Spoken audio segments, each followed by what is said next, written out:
Okay, so let's travel back in time. It's the summer of 1518 in a city called Strasbourg. Something really, really strange is about to happen. We're talking about a medical mystery, an epidemic with no virus, no bacteria, but it was absolutely deadly.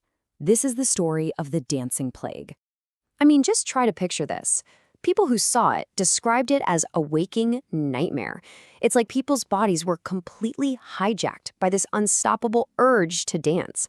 But this wasn't some kind of joyful party. No, it was a grotesque, agonizing spectacle that could go on for weeks. So this is the big question, right? The one we're really digging into. What on earth could make hundreds of people literally dance until they died?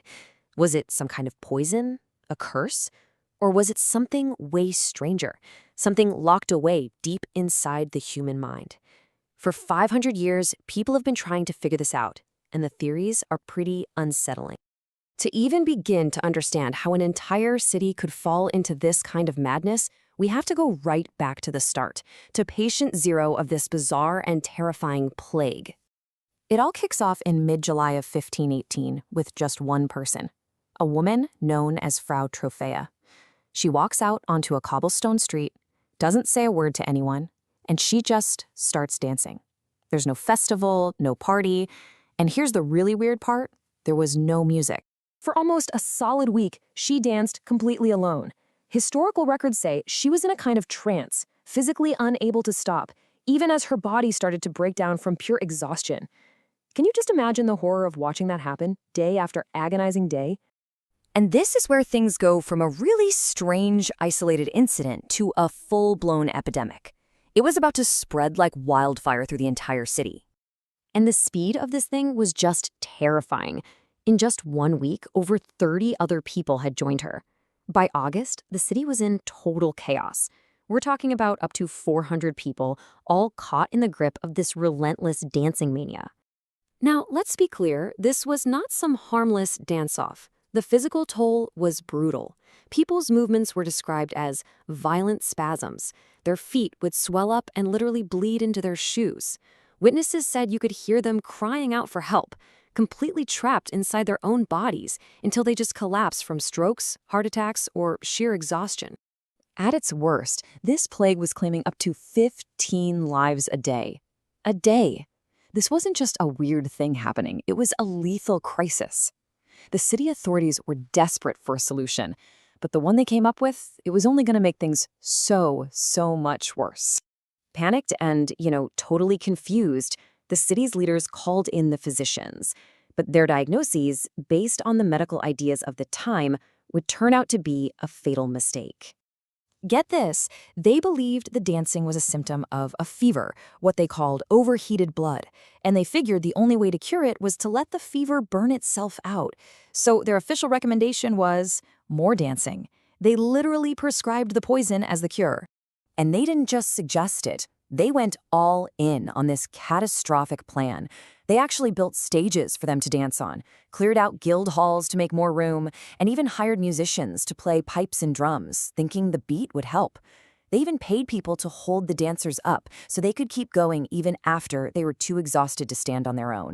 The effect, as you can probably guess, was the exact opposite of what they wanted. It was like throwing gasoline on a fire. The constant, frantic music and the sight of hundreds of people dancing created this hypnotic, feverish atmosphere. People who were just watching, they found themselves getting drawn in, their own legs starting to twitch, until they too were just swept up in the madness. So that's the story. Absolutely wild. But how in the world do we explain this today? Modern science actually has a couple of possible explanations for what could have caused such a bizarre and deadly event. All right, theory number one is something called ergotism.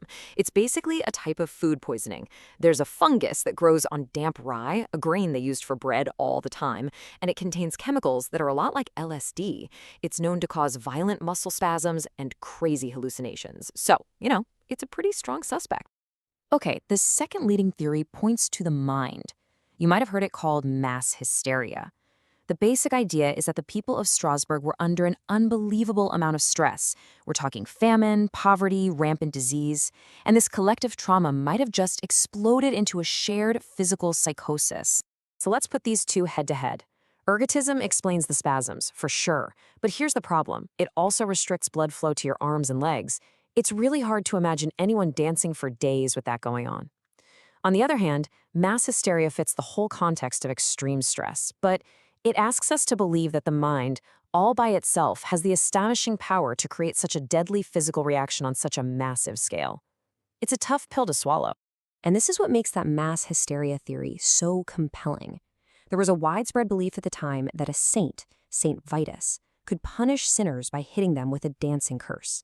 For a population that was deeply superstitious and already stressed out of their minds, the fear of this curse could have easily become a kind of self-fulfilling prophecy. So this plague raged for months. The authorities' medical cure had been a complete disaster. With the death toll just climbing and climbing, no end in sight, they finally gave up on science and turned to faith. So by early September, the outbreak finally starts to calm down. But it wasn't because of some new medical discovery. The city council did a complete 180. They banned all public dancing and music, and they shifted their entire focus to a religious solution. The dancers who were left were taken on a pilgrimage to a shrine dedicated to the very saint they were all so afraid of, Saint Vitus. And there, they performed this powerful ritual. The dancers were given special red shoes, which were then blessed. It was a huge, symbolic act of forgiveness, aimed right at the source of their terror. And then, just as mysteriously as it all began, it was over. After this whole religious ceremony to appease St. Vitus, the dancers finally found peace. Word got around that they'd been forgiven, and the dancing plague of 1518 just ended.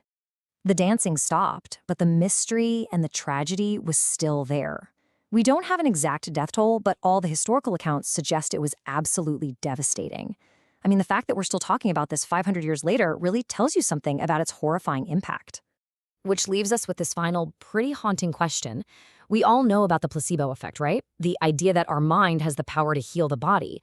Well, the dancing plague of 1518 kind of suggests the existence of its dark twin, the nocebo effect, where the mind, under just the right conditions of stress, fear, and belief, could literally drive the body to destroy itself.